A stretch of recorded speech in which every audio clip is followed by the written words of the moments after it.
দেখেন বন্ধুরা, এই যে ঈদ বলে কথা, ফুচকা না খেলে কি চলে বলেন? তো আমি আমার মেয়ের জন্য, ছেলের জন্য ফুচকা বানাতেছি। এই যে আপনাদের সাথে একটু শেয়ার করলাম। আরও ফুচকার অনেক নতুন নতুন ভিডিও নিয়ে আসতেছি কিন্তু আপনাদের মাঝে। আর ফুচকাটা কিন্তু আমার মেয়ের খুব পছন্দ।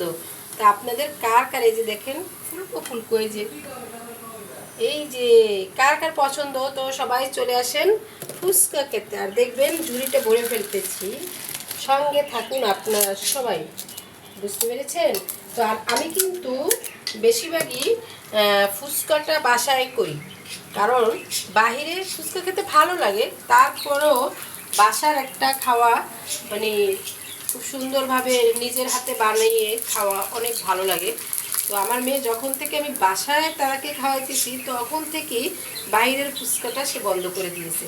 বলে আম্মু ভালো লাগে না, বাসায় বানাও।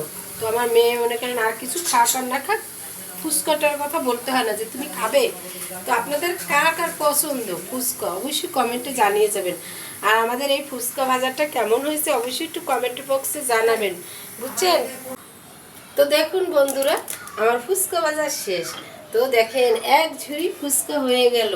দেখছেন, আমি কিন্তু বাসায় এভাবেই তৈরি করি ফুচকা। আর এই ফুচকার ভিডিও নিয়ে আসতেছি নতুন নতুন। তো কেমন হয়েছে অবশ্যই জানাবেন। কিপটেমি করবেন না কিন্তু, কমেন্ট বক্সে কমেন্ট করবেন।